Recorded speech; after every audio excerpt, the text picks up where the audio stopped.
convencional, né? Que é o uso dos protocolos de sepse, né? O antibiótico na primeira hora, em termos de terapia de blood purification, a gente dispõe de terapia contínua, como a medida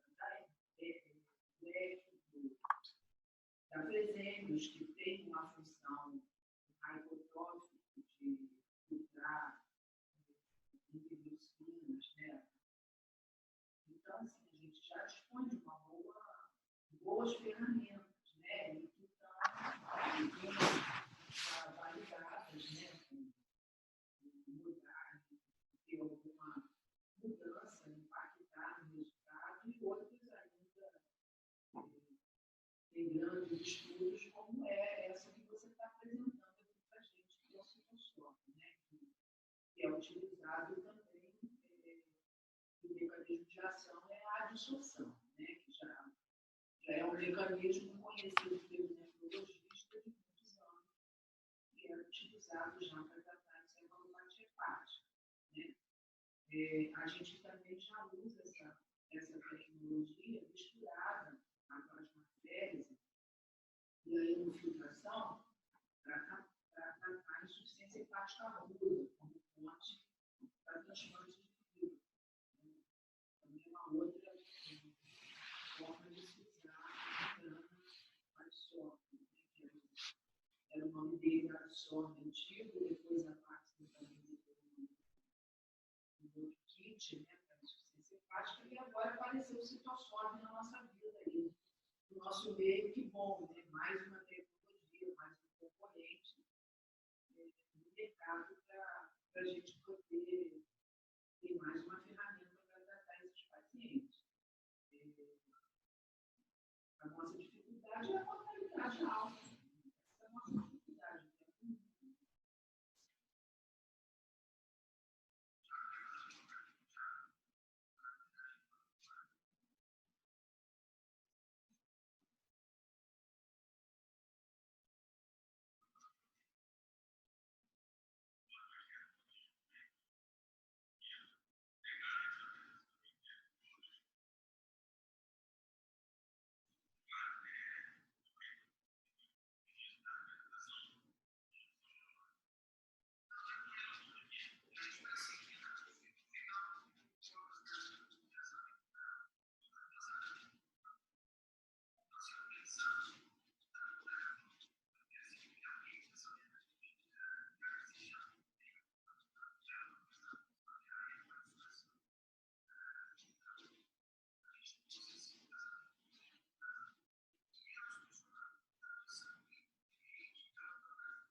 A AstraZeneca solicitou ao FDA, o equivalente à Anvisa, lá nos Estados Unidos.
Boa noite a todos.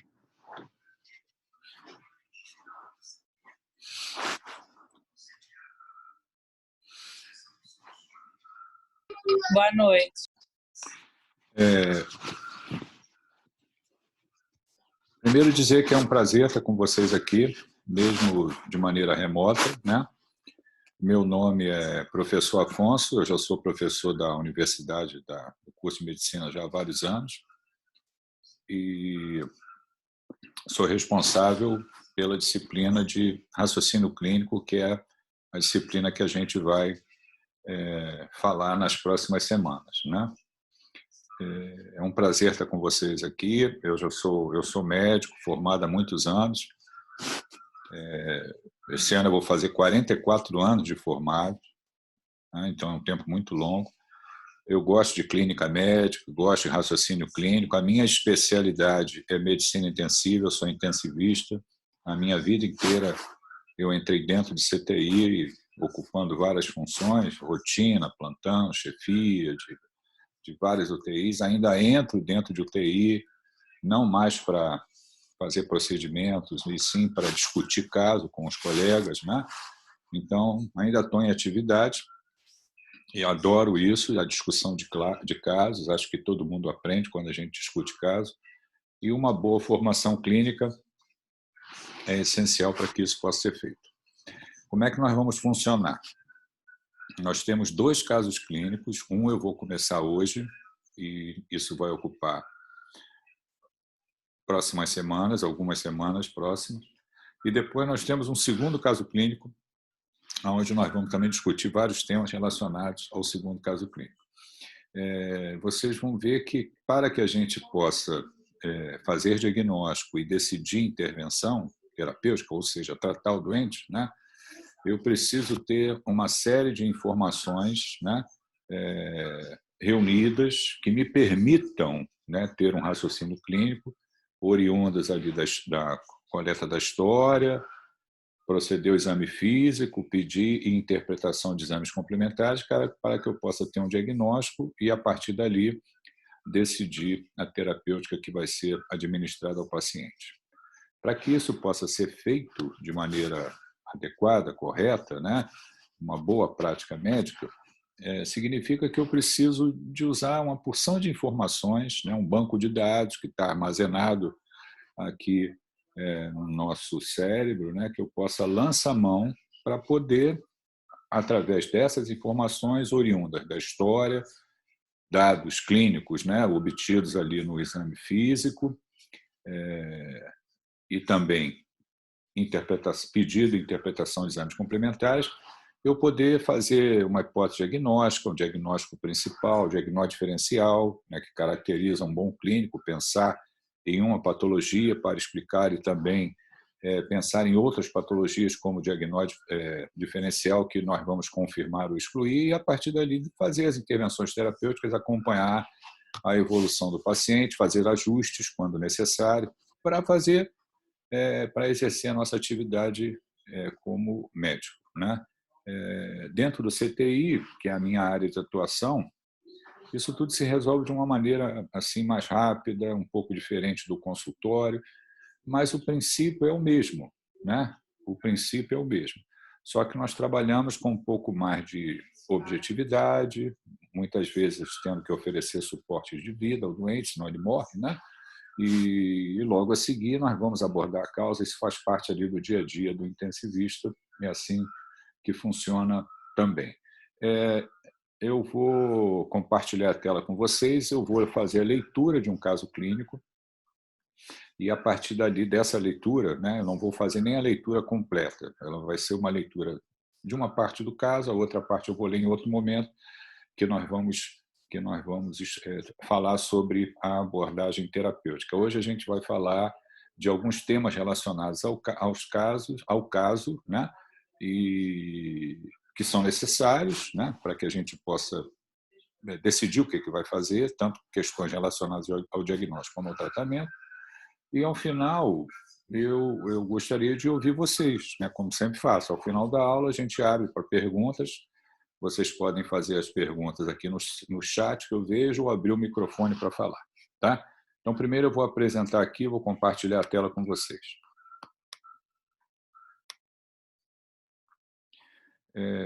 Vamos lá.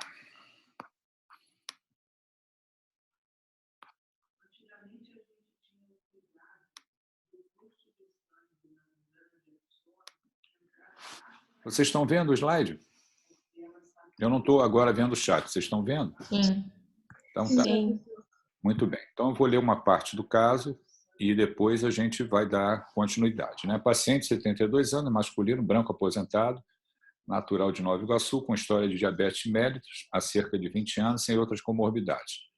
Queixa principal: deu entrada no serviço de emergência do hospital com dor, eritema, edema e aumento de temperatura no pé direito após trauma.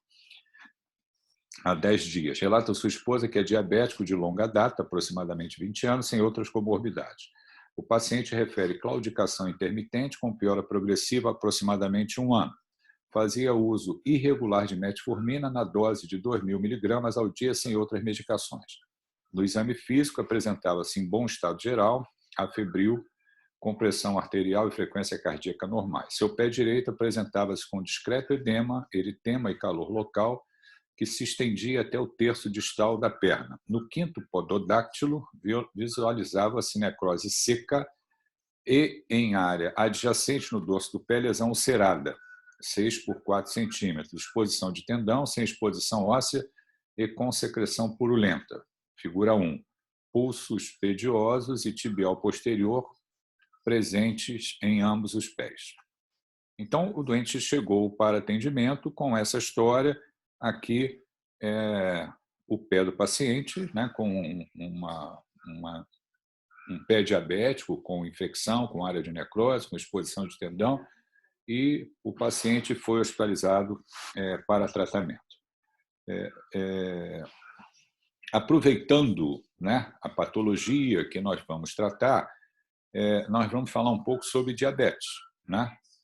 Tipos de diabetes e conduta em relação ao paciente diabético. Aqui é uma publicação da Organização Mundial de Saúde que fala de 5 critérios que definem as condições principais ideais para identificar casos de uma determinada patologia na população, que é o caso do diabetes, né? Nós vamos passar em cada um desses itens falando do diabetes. A doença é um importante problema de saúde pública, né? Nós temos o diabetes tipo 1, diabetes tipo 2, eu já vou falar sobre os tipos de diabetes, e o diabetes é uma das principais causas de doença e morte no mundo, e a prevalência global continua a aumentar. Isso aqui é um slide do Harrison, que é um livro de medicina interna, falando a respeito de causas principais de morte no mundo, colocando ali o diabetes como uma causa importante no mundo, em países desenvolvidos, tanto em países em desenvolvimento como em países desenvolvidos. Aqui falando da prevalência do diabetes, falando que é uma prevalência alta, né?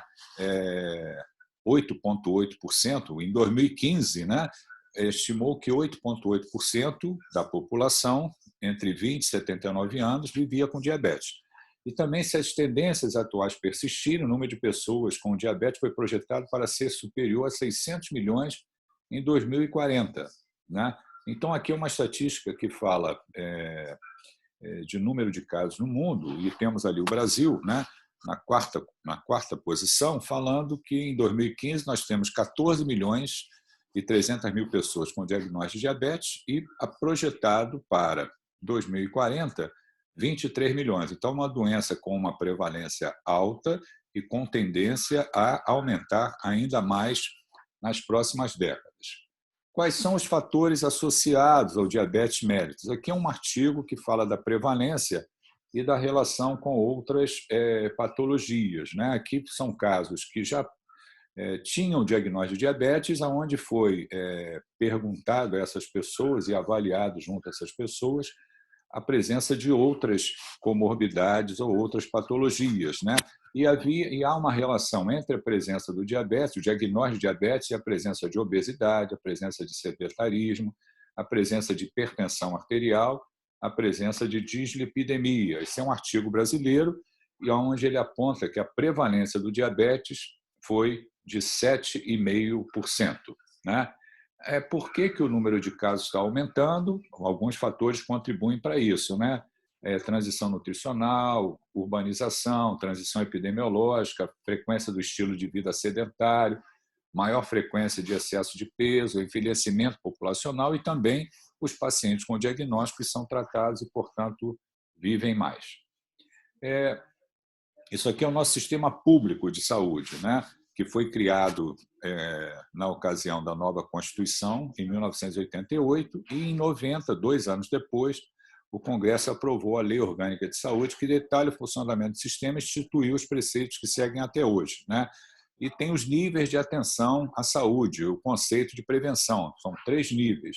O primeiro nível, promoção da saúde, modificação de fatores de risco, que a gente chama de prevenção primária. Isso é importante quando a gente olha o diabetes, né? Tratamento dos casos, também a prevenção secundária e a reabilitação, prevenção terciária. Então, todos esses pontos estão contemplados no SUS, né? Em relação ao diabetes e a relação com o sistema público de saúde, vejam que ele acaba impactando o sistema público de saúde em vários aspectos, né? Uma mortalidade alta, porque tem uma chance grande de morte por doença cardiovascular, uma chance de morte por doença cerebrovascular, é uma causa de internação frequente, né? Uma causa principal de cegueira, a gente vai falar isso em outro momento também, doença renal crônica, acidente vascular encefálico, síndrome coronariana aguda, amputações não traumáticas, a gente vai voltar a esse tema mais adiante, e isso é um custo alto para toda a sociedade, porque na medida que esses doentes são tratados, são internados, isso representa custo, né? E quem paga o sistema público de saúde somos nós, né, cidadãos brasileiros, quando a gente contribui com os nossos impostos para financiar o SUS, né? Aqui dentro ainda daquele 5 princípios, né, ou condições principais, existe um estágio inicial, período ou fase assintomática. Isso é verdade no diabetes, que existe um período relativamente longo assintomático. E essa estatística, né, mostra que nós temos 40% das pessoas com diabetes que não sabem que são diabetes na América Latina, porque não procuram atendimento médico, não fazem exame, portanto, o diagnóstico não é feito e não tem a chance de serem tratadas e, naturalmente, a doença avança e as complicações são grandes relacionadas a isso. Como é que nós identificamos os casos de diabetes mellitus, né? Aqui, indicação para rastreamento de diabetes ou diabetes tipo 2 em indivíduos assintomáticos, conforme proposto pela Organização Americana de Diabetes, né? Indivíduos com idade acima de 45 anos, igual ou acima de 45 anos. Quer dizer, eu vou rastrear essas pessoas quando a gente vai estudar uma população, e aí pessoas que tenham os seguintes fatores, né? Pacientes que tenham diagnóstico de pré-diabetes, história familiar de diabetes, pacientes com história de doença cardiovascular, com hipertensão arterial, com dislipidemia. Então, são vários, sedentarismo, então são várias condições que podem estar presentes ali nessa faixa populacional que aumentam a chance de nós fazermos o diagnóstico de diabetes, e a gente tem que rastrear essas pessoas para fazer o diagnóstico.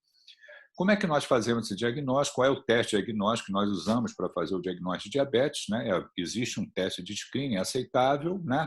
E nós utilizamos isso para fazer o diagnóstico de diabetes, utilizando o valor da glicemia de jejum, ou um teste de tolerância à glicose, ou os níveis de hemoglobina glicosilada ou hemoglobina glicada. Está ali, uma glicemia igual ou maior a 126 miligramas por decilitro, ou um teste de tolerância à glicose igual, com uma glicemia igual ou maior a 200 miligramas no período estudado, ou uma hemoglobina glicada igual ou maior a 6,5%. Com esses dados, a gente faz o diagnóstico de diabetes mellitus. Eles são classificados em tipo 1, que é característico ali dos pacientes mais jovens, algumas vezes com aparecimento na infância, onde você tem a destruição das células beta-pancreáticas, levando a uma necessidade absoluta do uso de insulina, né? Você tem a deficiência absoluta de insulina e você tem que repor insulina, você tem a destruição de células beta-pancreáticas, é o tipo 1. E o tipo 2, que é o mais comum, caracterizado predominantemente por uma resistência insulínica, nós vamos ver isso um pouco com mais detalhe adiante, essa resistência insulínica ela está relacionada, né, com uma deficiência da produção de insulina por um defeito secretor, né? Então, você tem dois fatores que contribuem para o aparecimento de diabetes tipo 2, a resistência insulínica e também um defeito secretor na produção da insulina pelo pâncreas. Esses dois fatores, juntos, fazem com que o paciente apresente o diabetes tipo 2, né? A principal causa no diabetes tipo 2 é a resistência insulínica devido à herança familiar, os chamados fatores genéticos, poligênicos, que são vários, associados a fatores ambientais, principalmente a obesidade. Aqui também, como já foi mostrado lá atrás, no estudo de prevalência, né, o diabetes, principalmente o diabetes tipo 2, está associado a uma série de anormalidades metabólicas, comorbidades, como hipertensão arterial, obesidade, lipidemia, inflamação, hipercoagulabilidade, disfunção endotelial, e todos esses fatores contribuem para acelerar a aterogênese, né? A doença aterosclerótica. O tratamento inicial é o outro princípio, durante o estágio assintomático, melhora o prognóstico a longo prazo. Quer dizer, aqui está falando o seguinte, como que eu identifico os pacientes, como que eu faço uma intervenção e melhoro o prognóstico a longo prazo, quer dizer, as complicações tendem a ser evitadas ou, pelo menos, minimizadas, né? Intervenções para o pré-diabetes podem prevenir ou adiar o início da doença. E aí um artigo que é colocado como referência, sempre que fala sobre isso, é uma publicação de 2001, e o que o autor fez? Ele observou que pacientes que tinham teste de tolerância à glicose anormal ou que tinham sobrepeso, né, ele fez intervenções no estilo de vida, né, com atividade física regular, né, metas que precisavam ser atingidas, e viu o que aconteceu com esses pacientes ao longo do tempo, né? Aqui, quando se fala de obesidade, a gente se refere ao IMC, né? E aí também tinha o cálculo ali do IMC para caracterizar o paciente como um peso normal, sobrepeso, moderadamente obeso, severamente obeso. Aqui, como é que é feito o diagnóstico de pré-diabetes, né?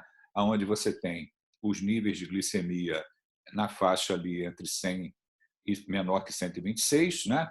E um teste de tolerância à glicose também, que pode ser caracterizado para fazer o diagnóstico de pré-diabetes ou risco aumentado de diabetes, né? E o nível da hemoglobina glicosilada também colocado ali numa faixa inferior a 6,5%. O que esse autor fez, né? Pessoas com sobrepeso, definidas como um índice de massa corporal de 25 ou maior, que tinham 40 entre 65 anos e que tinham teste de tolerância à glicose alterado, quer dizer, pacientes que estavam caminhando para o diagnóstico de diabetes tipo 2. Então, obesidade, uma faixa etária entre 40 e 65 anos e o teste de tolerância à glicose anormal. O que ele fez? Ele dividiu em dois grupos.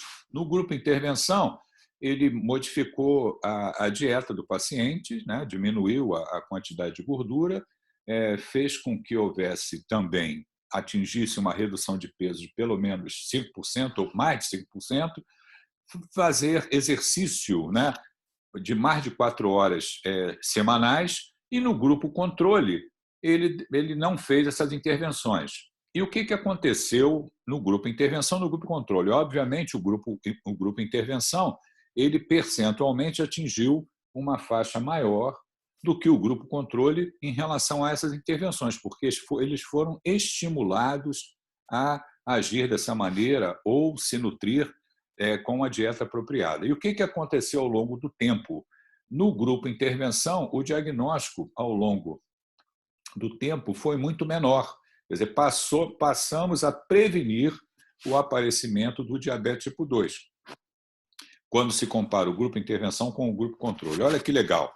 A intervenção, lá na fase inicial, em pessoas que tinham um risco elevadíssimo de desenvolver diabetes tipo 2 e suas complicações, quando foi feita aquela intervenção lá atrás, né, ainda modificando hábitos de vida, combatendo o sedentarismo, modificando a dieta, perdendo peso, isso adiou de maneira significativa o aparecimento de diabetes tipo 2. Então, é muito importante que a gente possa identificar na população os pacientes nessa fase da doença, onde temos ali um período assintomático, com anormalidades laboratoriais, e a gente possa intervir e prevenir o aparecimento de diabetes e complicações, né? Conclusão, o diabetes tipo 2 pode ser prevenido por alterações no estilo de vida em pacientes de alto risco. Existe uma forma de tratamento aceitável e possível de ser feito, né? Então, é o que a gente vai falar agora, né? O que a gente vai falar agora, como é que a gente aborda o diabetes, né? Como é que a gente aborda o diabetes? Tá aqui. O que nós vamos... Não, desculpa, não é esse aqui, não. Como é que a gente aborda o diabetes? Que a gente chamaria isso de uso racional das intervenções terapêuticas no diabetes tipo 2. Vejam, eu estou internando o doente onde o diagnóstico de diabetes já está feito. O que eu vou fazer? Como é que eu vou tratar esse doente? Continuo, mantenho as drogas que ele está utilizando, modifico. Essa decisão ela vai ser tomada ali pelo médico que está admitindo esse doente pelo setor de emergência, né? Se a gente olhar um pouquinho para trás, em termos de diagnóstico e tratamento do diabetes, quais são as terapias colocadas como bem validadas, né? E muitas vezes adotadas, e na grande maioria dos casos, a nível ambulatorial. A gente está falando de um doente que está internado com complicação, mas na maioria das vezes nós vamos fazer isso a nível ambulatorial. O que a gente chama de terapias bem validadas, né? A primeira atitude chama-se modificação dos hábitos de vida, né? Significa fazer dieta apropriada, perda de peso na obesidade, nos casos de obesidade, e combater o sedentarismo com atividade física regular. Aqui, calcular a necessidade de calorias e distribuí-las da seguinte forma. Então, tem uma maneira de distribuir o percentual relativos a carboidrato, gordura e proteínas quando a gente prescreve a dieta para o paciente. Lembrar que, normalmente, nessa prescrição da dieta, sempre entra um outro colega da área de saúde também, que nos ajuda, trabalhamos juntos, né, que é uma nutricionista, ou um nutricionista que vai conversar com o doente, ver os alimentos que o paciente gosta, como é que ela pode distribuir de uma maneira para atingir aquela quantidade de calorias e distribuir de acordo com esse percentual de carboidrato, de gorduras e proteínas. Objetivos: reforça as mudanças do hábito de vida em toda a consulta e nós vamos observar a evolução do caso através dos níveis da glicemia de jejum e também checando a hemoglobina glicosilada, que ela deve, caso essas intervenções tenham sucesso, ela vai diminuir, então ela deve estar menor do que 7%. E aí nós vamos aumentar esse intervalo para avaliar a hemoglobina glicosilada. E também, caso a hemoglobina glicosilada continue superior a 7%, quer dizer, não está dando certo o que eu estou fazendo, eu vou ter que rever a conduta, né? Problemas que nós vamos administrar quando a gente utiliza apenas mudanças de hábitos de vida, né? Combater sedentarismo, dieta apropriada e perda de peso na obesidade. Essas intervenções têm uma série de vantagens, mas a expectativa de diminuição dos níveis da hemoglobina glicosilada é entre 1 ponto a 2 apenas. A maioria dos pacientes, no intervalo de 1 ano, necessitam do uso de drogas. Então, significa o seguinte: eu vou fazer isso sempre, mas a maioria dos pacientes, no intervalo de tempo de 1 ano, vai precisar de utilizar drogas, né? Terapias bem validadas, step 1, quer dizer, passo 1. O que é o passo 1? É a associação da metformina ao tratamento. Quer dizer, eu estou com essas mudanças do estilo de vida, hábitos de vida, não caiu a hemoglobina glicosilada inferior a 7, eu vou ter que associar a metformina. A metformina, só como curiosidade, é uma droga que se conhece há décadas. Aqui é um artigo publicado em 1962, falando sobre o uso da metformina para tratar o diabetes, as bigonidas. Como é que funciona a metformina? Ao estimular a ativação do ANP proteína quinase, a metformina reduz a produção hepática de glicose, também aumenta a utilização de glicose mediada por insulina em tecidos periféricos. Então, tem ação em dois sistemas, né? Redução da produção hepática de glicose e aumento da utilização de glicose mediada por insulina em tecido periférico. Extensa experiência de uso, baixo custo, não causa ganho de peso e pode resultar em leve perda de peso. Raramente causa hipoglicemia, melhora o perfil lipídico, diminui eventos cardiovasculares. Efeitos adversos no trato gastrointestinal podem ocorrer especialmente em terapia com doses altas. E risco de acidose lática em pacientes renais, a gente deve ter cuidado com o uso da metformina ou até evitar em pacientes que tenham insuficiência renal, né? Problemas com a metformina, diminuição esperada da hemoglobina glicosilada de 1 a 2%. Quer dizer, eu posso tratar o paciente, mas eu espero que isso aconteça. Caso o nível de hemoglobina glicosilada não diminua o esperado, fique abaixo de 7%, o que a gente pode fazer? Nós temos a terapia bem validada, STEP 2, ou passo 2. O que é isso? E o 2 eu posso dividir em 2.1 e 2.2. O que é o 2.1? É que eu vou associar uma outra droga além da metformina. E aí isso vai recair sobre a sulfonilureia, a classe das sulfonilureias. Então, o doente que não está melhorando, diminuindo o nível da hemoglobina glicosilada, pode ser necessário que eu associe, no passo 2.1, a uma opção, tem o 2.2 também que eu já vou falar. No 2.1 seria a associação da sulfonilureia. Aqui também é uma classe de drogas que conhecemos há muito tempo, né? Tem um artigo aqui da década de 50 falando do uso das sulfonilureias. As sulfonilureias estimulam a liberação de insulina através do fechamento de canais específicos de potássio nas células beta-pancreáticas. Então, precisa que haja produção de insulina por células beta-pancreáticas, e isso vai ser estimulado a liberação pelo uso das sulfonilureias. Experiência intensa, tem o genérico, seu uso é associado com moderado ganho de peso e risco de hipoglicemia. Diminuição esperada da hemoglobina glicosilada de 1 a 1,5%. O outro passo, 2.2, é ao invés de eu associar a uma sulfonilureia, eu associar a insulina. Então, o doente que já está usando metformina mais mudança do hábito de vida, ele vai fazer uso da insulina, né? A insulina também, período longo, de décadas aí que a gente conhece, a insulina, que está falando na década de 20, quando se descobriu o hormônio que diminuía os níveis de glicemia, né?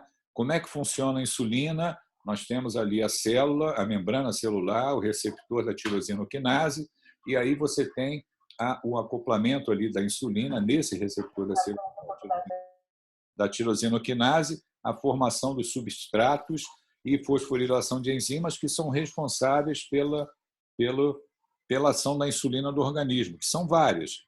Você tem síntese de proteína, você tem o depósito do excesso ali de carboidrato como glicogênio a nível hepático, síntese de gordura, né?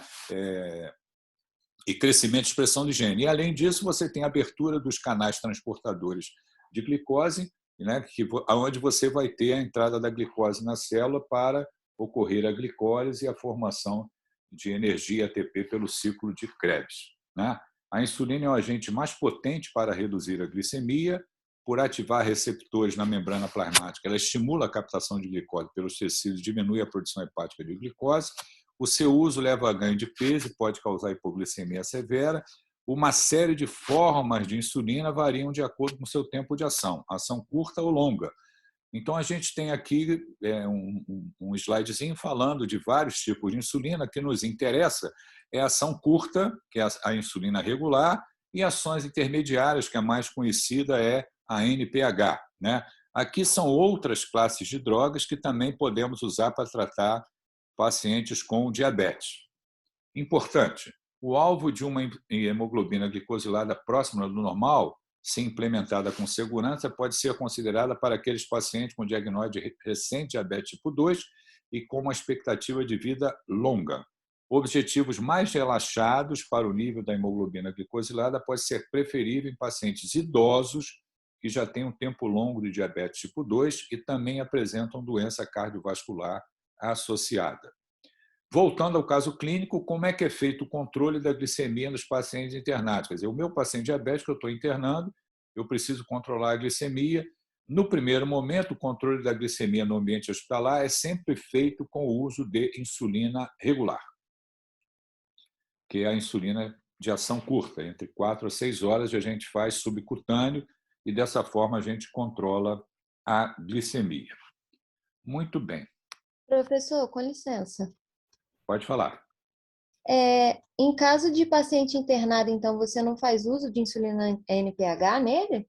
Vamos lá, eu vou te responder. Então, olha só, já vou te responder, Ana Clara, o que eu falei? Nós internamos o doente e, para que eu possa decidir intervenções terapêuticas relacionadas ao diabetes, tudo isso que eu falei tem que estar armazenado na minha mente. Eu preciso conhecer isso para poder decidir de maneira adequada. Então, vamos lá, vamos responder a sua pergunta, né? Se o doente está instável com uma complicação do diabetes, que é a infecção, e eu vou interná-lo para tratamento, né? Isso significa controlar a glicemia. Num primeiro momento, nós vamos suspender a droga oral que o paciente está usando, que no caso era a metformina, vai ser suspensa, e a partir do momento da internação, o controle da glicemia vai ser feito apenas com insulina regular.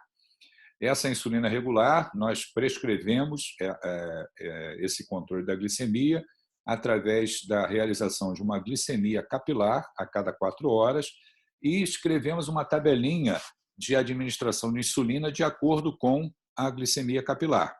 X unidade de insulina para determinado nível de glicemia obtido ali pela glicemia capilar. Então, isso é o que é feito sempre, sempre. A sua pergunta se eu devo usar ou não insulina NPH. Foi isso que você perguntou, né?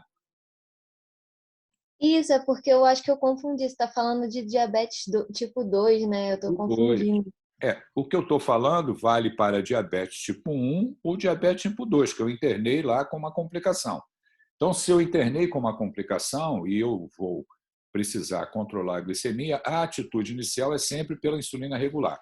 Mais adiante, depois de eu ter o controle dessa glicemia e saber quantas unidades de insulina regular o paciente está precisando para controlar a glicemia, eu posso introduzir mais adiante, depois que o doente melhorou, depois que o doente estabilizou, depois que eu controlei a glicemia com a administração da insulina regular, eu posso fazer uma continha e prescrever X unidades de insulina NPH para esse doente, além da administração da insulina regular.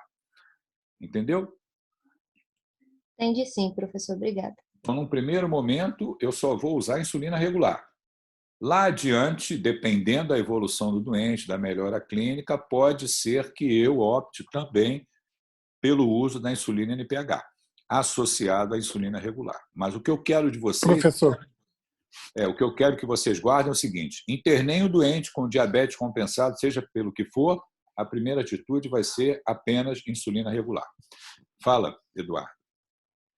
Desculpa, você pode me explicar a diferença de insulina regular para NPH? Eu não sei. A insulina regular e a NPH, a diferença entre elas é o tempo de ação. Na insulina regular, eu vou administrar a insulina subcutânea, ela vai ter um tempo de ação de 4 a 6 horas. A insulina NPH, eu vou administrar subcutâneo também, ela vai ser absorvida mais lentamente e eu vou ter um tempo de ação de 12 horas ou mais. 12 horas ou mais. Entendeu? Então, a diferença não é o objetivo do controle da glicemia, que a insulina vai fazer isso, né? Quando eu administro. A diferença é quanto tempo vai durar o efeito da insulina que eu estou administrando. Se eu estou administrando uma insulina de ação curta, como regular, ela vai durar no máximo 4 a 6 horas, essa ação. Depois de 6 horas não tem mais ação de insulina. Quando eu administro NPH, eu vou ter um tempo de pelo menos 12 horas ou mais de insulina NPH. Então, veja bem, a nível ambulatorial é mais fácil para o paciente, mais cômodo para o paciente, que caso ele precise usar insulina, ele usa uma insulina com um tempo de ação mais longo, senão ele vai ter que ficar toda hora fazendo a glicemia capilar e administrando insulina regular, entendeu? Agora eu estou falando do doente que internou, que está descompensado, que está com uma infecção grave dentro do hospital. Então eu vou optar por um controle mais estrito. E, para que isso possa ser feito, eu vou preferir o uso da insulina regular. Entendi, obrigado. Eu suspendo a droga oral porque, na droga oral, eu não tenho controle direito ali dos níveis da glicemia que vão ser obtidos. Então, eu suspendo e vou usar insulina. Qual insulina?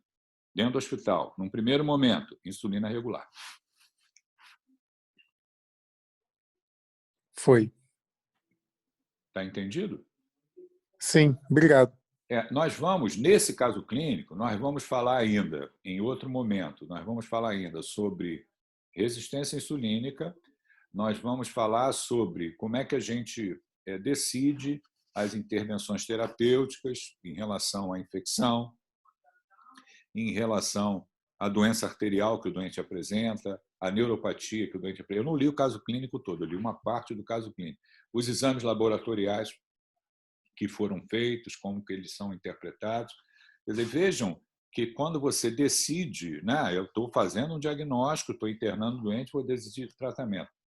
Todos esses dados que eu recebi, né, e acumulei, eu estou estudando, eu estou vendo pacientes. Né? Vocês estão num curso de graduação, estão no primeiro terço do curso, no quarto período. Vocês têm aí 12 períodos. Né? O curso de medicina é um curso longo. Vocês vão ver que todas essas informações que a gente recebe, né, sobre fisiologia, histologia, sobre as disciplinas específicas que vocês vão ter mais adiante, tudo isso são informações importantes, né, que eu vou precisar delas lá na frente, né, em maior ou menor grau, para poder decidir o que eu vou fazer com o meu paciente, tanto em aspectos quanto ao diagnóstico, quanto à intervenção terapêutica. Né? Isso significa poder ter um bom raciocínio clínico e decidir a intervenção terapêutica, fazer diagnóstico e decidir intervenção terapêutica de maneira adequada. Ok? Ok. Deixa eu falar mais algumas coisas para vocês. Como é que nós funcionamos? A avaliação de vocês nessa disciplina, ela será feita como vocês apto ou inapto, né? Acho que vocês sabem disso, né? Não é nota, é apto ou inapto. E aí como é que nós vamos fazer? Essa avaliação vai ser através de questões que vão ser colocadas para vocês, vocês vão responder através de um formulário do Google, que eu coloco o link para vocês, vocês abrem, respondem, e na medida que vocês respondem, vocês têm que colocar o e-mail de vocês, o nome de vocês, eu vou receber isso, e ali eu sei das pessoas que fizeram a prova, como responder as questões, e ali fica considerado como apto ou inapto. Tá? Durante as aulas, em algum momento, nós vamos fazer um teste sobre isso. Eu vou mandar uma pergunta num formulário do Google só para testar, né? Para que vocês abram o link e respondam e eu receba isso. Ao final das aulas, do conteúdo, aí sim, eu vou mandar um formulário com uma série de perguntas e vocês vão responder e eu vou receber também. Então, eu vou olhar para decidir se é apto ou inapto as respostas que vocês deram e o envio do formulário. Se alguém não enviou o formulário lá na frente, quando eu fizer o teste, ou principalmente quando eu mandar as questões, isso vai considerar inapto. Significa que não respondeu à prova, então é inapto. Então, fiquem cientes que a nossa avaliação vai ser através de um formulário Google, perguntas objetivas, tudo que eu vou perguntar, eu falo em sala de aula, né? Eu estou mostrando aqui as aulas, essa aula vai ser gravada, vai para o AVA, né? Como sempre funciona, onde vocês têm acesso ali ao que foi dito, fica gravado, e isso vai gerar as perguntas, né? Para que possa ter o apto ou inapto. Outra coisa, sempre no final da aula eu vou pedir a vocês para que vocês coloquem aqui o nome, a matrícula, né? E aí, quando todo mundo fizer isso, ou pelo menos, né, que tem gente que fica na sala de aula Bom, todo mundo tem que botar o nome e a matrícula ali, e aí eu encerro a aula é gravada e vai para o AVA. Sempre funciona todas as aulas da mesma forma. E como nós estamos fazendo hoje, eu sempre abro para esclarecimento de dúvidas, que eu tenho que conversar com vocês e esclarecer as dúvidas existentes. Ok? Show. Então, eu quero que vocês participem, né? Porque não tem muito sentido também eu ficar falando e vocês não perguntarem nada, né? Então, hoje eu já estou percebendo que vocês estão participando. Ótimo, né? É ótimo. Eu quero que vocês participem mesmo e a gente esclarece as dúvidas. Se eu souber as respostas, eu coloco para vocês imediatamente, né? Não tem problema nenhum. A disciplina de raciocínio clínico é exatamente para mostrar para vocês como que o médico pensa, como que ele faz o diagnóstico e como que ele decide intervenção terapêutica, né? Na hora que eu estou conversando com o doente, obtendo dados relativos à história, logo a seguir eu vou examinar o doente, né, e faço o exame físico. Esses dois passos aí, história e exame físico, já me permite, a partir de dados, né, de um raciocínio, né, que nós fazemos, raciocínio dedutivo, onde eu pego uma série de informações para tentar obter uma patologia, né? Eu associo dados para encontrar uma patologia onde todos aqueles dados ali estão inseridos, né? Isso chama-se raciocínio dedutivo. Ou também raciocínio indutivo, onde eu vejo lá uma particularidade que é típico de uma doença. Então, o doente chegou com um determinado dado, ou da história, ou principalmente do exame físico, que eu vejo que aquilo é característico de uma patologia e provavelmente é a patologia que explica ali o que está acontecendo com o doente, né? Então, eu utilizo no raciocínio clínico um raciocínio dedutivo e um raciocínio indutivo. A partir do momento que eu colho a história e procedo ao exame físico. Lanço mão também de exames complementares que vão ser interpretados para que eu possa fazer o diagnóstico. Um bom clínico, ele vai, a partir dessa coleta de dados, exame físico, interpretação de exames complementares, ele já vai gerar algumas possibilidades diagnósticas, umas 4, 5, 6 possibilidades diagnósticas. Vai categorizá-las. Uma primeira como hipótese diagnóstica principal e outras como diagnóstico diferencial. E quando ele lança a mão de exames complementares, né, e interpreta esses exames, ele vai confirmar ou excluir possibilidades. Então, eu estou achando que é isso, mas o exame complementar fala contra isso, eu estou excluindo. Então, eu raciocino com algumas possibilidades, já coloco uma como principal e a outras como diagnóstico diferencial. Isso é uma característica de um clínico experiente que gera lá pelo menos umas 4, 5, 6 possibilidades. Dessas, ele vai colocar uma como principal, pode ser que aquilo ali seja efetivamente que se confirme. Tudo isso para fazer um diagnóstico. Fazer um diagnóstico. Ele vai somar ali sensibilidade, especificidade, vai ter um diagnóstico. A partir do momento que ele tem o diagnóstico, ele vai decidir o tratamento. O que eu vou fazer com aquele doente? De acordo ali com as particularidades do caso, da maneira como ele está evoluindo, eu vou tratá-lo. O caso que eu mostrei para vocês, a atitude do médico foi internar o doente. Internar e começar a tratar, né? Então, ele recebeu o atendimento, foi feita a história, foi procedido o exame físico, foi visto lá uma lesão grave como complicação. Ele decidiu internar. Esse doente não dá para ficar a nível ambulatorial, ele tem que ser hospitalizado. O que a gente apresentou hoje? Um detalhe importante, é diabético. O que eu faço para controle da glicemia em pacientes hospitalizados com diabetes e complicações? Para que eu possa chegar ali e prescrever insulina regular de acordo glicemia capilar de 4 em 4 horas, quer dizer, hemoglucotério de 4 em 4 horas, insulina regular de acordo com uma tabelinha que eu coloco ali na pressão. Para eu poder fazer isso, eu tenho que saber tudo isso que eu fui falado para vocês, né? O médico ele está ali escrevendo uma tabelinha para uso de insulina regular de acordo com o glucotério, glicemia capilar, mas todas essas informações ele tem que saber previamente. Senão ele não teria essa capacidade de discernir, de decidir o que vai fazer com o doente de forma apropriada. Ok? Então, Medicina não é fácil. Medicina dá trabalho. Medicina tem que estudar, né? Para que eu tenha um bom raciocínio clínico, eu preciso estar estudando. Ela não vai, por osmose, entrar aqui na minha cabeça, eu tenho um diagnóstico brilhante. Não é isso, né? É 99% transpiração e 1% inspiração.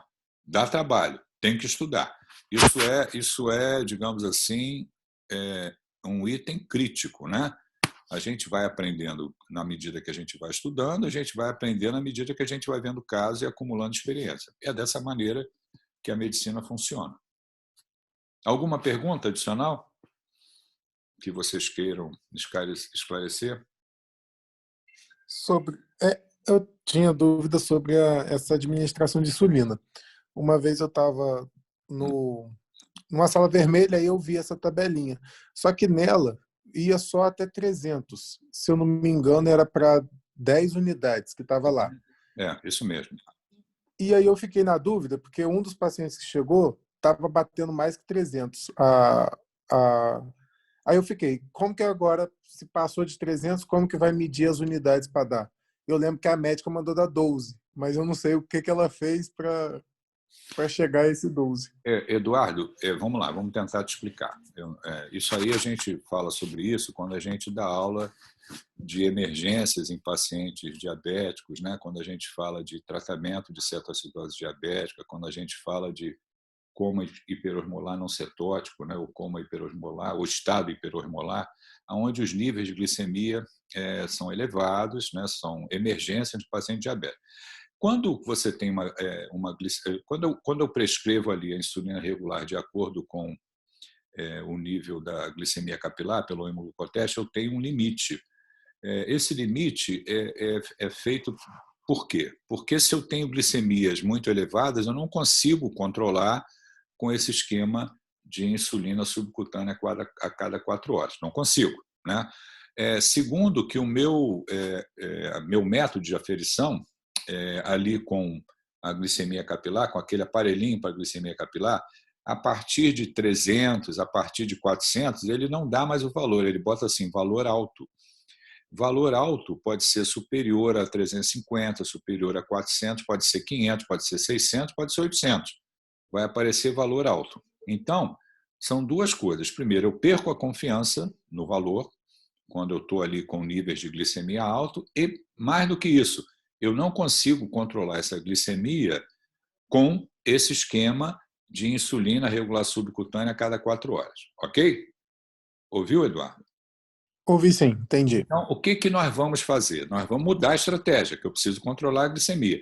Então, nesses casos, quando a glicemia está muito elevada e eu não consigo usar essa estratégia, eu vou continuar usando a insulina regular só por via venosa, insulina venosa, em dripping, infusão contínua de dripping de insulina. Eu vou diluir a insulina num sorinho e aí eu vou fazer essa insulina por via venosa. Isso é uma outra estratégia que nós usamos para tratar emergências em pacientes diabéticos, como cetoacidose diabética, como hiperosmolar não cetótico, ou glicemias elevadas que eu não consegui resolver com o esqueminha de insulina regular subcutânea. Aí eu vou usar insulina venosa. E tenho que ter muito cuidado, porque eu estou agindo de uma maneira que eu preciso ter monitorização horária do nível de glicemia, senão o doente faz hipoglicemia e morre por causa de hipoglicemia severa. Tem que colocar numa unidade fechada, enfermeira treinada, para isso poder ser feito. Entendeu? Então, o que a médica fez, ela aumentou um pouquinho ali, tipo assim, eu vou estar um pouco acima de 300, eu vou, ao invés de fazer 10, vou fazer 12. Foi isso que ela fez, né? Ela não transicionou para a insulina, achou que não havia necessidade de transicionar para a insulina venosa, porque realmente aí dá mais trabalho, tem que colocar o doente num lugar que ele seja monitorado continuamente. Ok? Entendi. Eu também vi fazer essa questão da venosa, mas junto também estava fazendo regulação de sódio, potássio, estava... Lógico. Aí tem a conduta na cetoacidose diabética, a conduta no coma hiperosmolar, é outra aula, é outra discussão, né? Como é que a gente age em relação a isso? Reposição de fluido, reposição de potássio, insulina venosa, uma série de de itens são colocados ali quando a gente aborda esse tipo de emergência. Tá? Entendi. Muito obrigado. Tem uma pergunta aqui do Diogo, falando de baixa condição financeira, como eu poderia sugerir uma mudança no estilo de vida. Bom, o Diogo, você vai fazer o seu papel, você vai orientar o doente para ter uma atividade física regular, para fazer uso de uma dieta apropriada, né, com o apoio ali da nutricionista, e, nos casos do paciente obeso, combater a obesidade, fazendo com que haja a possibilidade de perda de peso. Então, isso você vai fazer. E a pessoa precisa ter entendimento que isso é necessário. Né? Agora, a gente está vivendo no Brasil, né, com uma condição socioeconômica, uma desigualdade social muito grande. Você pode encontrar pacientes onde vai ter problemas relativos a isso aí. O que você vai fazer como médico? Você vai insistir para que isso possa ser feito. Tá? Que a sua atitude é essa. E pedir ao doente para retornar à consulta, né, para ser monitorado em relação às atitudes que você teve, se elas estão sendo cumpridas ou não, se não está sendo cumprida, por que não está sendo cumprida, o que pode ser feito para melhorar esses aspectos aí. Mas você tem razão, você vai encontrar doente que tem dificuldades de pontos que foram colocados que devem ser feitos. O que você vai fazer? Vai tentar orientar o doente para que isso possa ser feito e como é que pode haver ajustes para melhorar a condição de atendimento dele. Ok?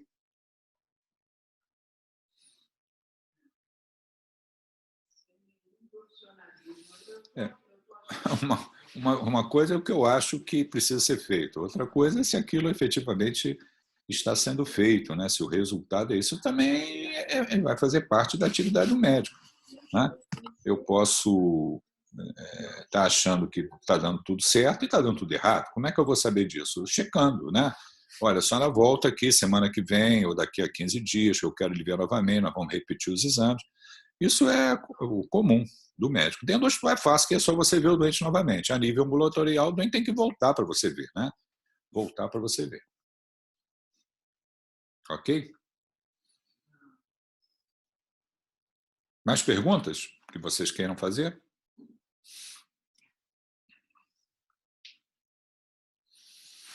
Bom, se não houver perguntas, nós vamos dar continuidade a esse caso na outra semana, tá bom? Eu vou pedir para vocês agora colocar o nome, a matrícula e podem sair de sala, tá bom? Estou vendo aqui que tem 46 pessoas em sala de aula. Coloquem o nome, a matrícula e podem sair. Um abraço para vocês. A gente se vê. Obrigada, professor. Semana que vem não tem aula, não é isso? Que é dia 12, não sei, acho que está como feriado. Acho que é feriado. Aí na outra semana a gente dá continuidade, tá bom? Acho que é dia 19. É um prazer estar com vocês, Obrigada. tá? A gente poder trocar informações, mesmo que seja de forma virtual. Ano que vem, com certeza, vamos ter aula presencial, tá? Um abraço. Um abraço, professor. Tchau, professor. Obrigado. Boa noite. Boa noite. Tchau, professor. Boa noite. Boa noite.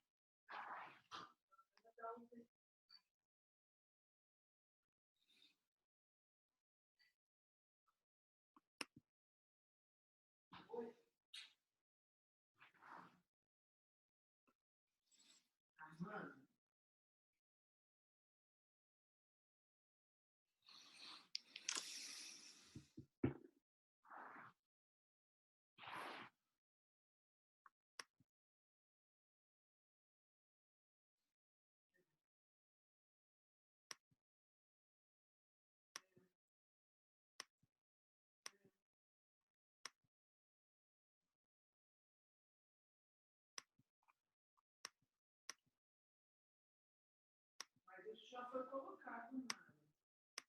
Eu coloquei, inclusive eu coloquei no primeiro e-mail, que isso era um problema da UTM, que é o CNPJ da UTM, que era uma empresa que vivia de assistência ao aluno. Eu precisava de certidão, porque isso não foi no e-mail. Foi ontem à noite. Né?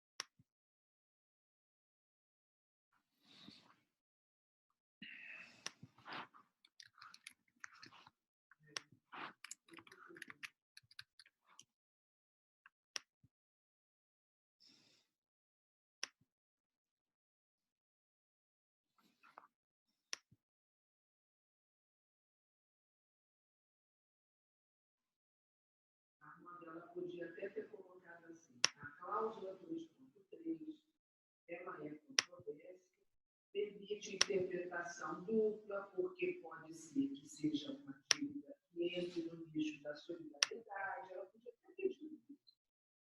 Mas ela usa exatamente essa para poder dizer que tanto essa quanto a outra está implícito ali que é responsabilidade humana.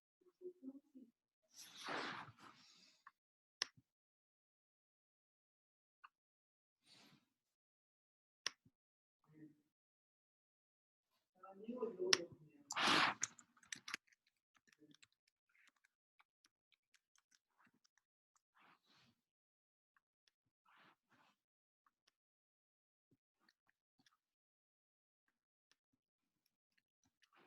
Amado, deixa eu fazer uma pergunta. Assim, que parece que a gente assinou a documentação toda. Aquele contato ficou aparecido que ia ser registrar na MCPJ. Eram duas fotos que eu ficaria com a. Não sei se você sabe que ele foi para a família ou não a gente. Nós não ficamos com a cópia desse contrato de cessão de cotas, com esses anéis. Você acha que isso ficou por quê? Está lá no terreno?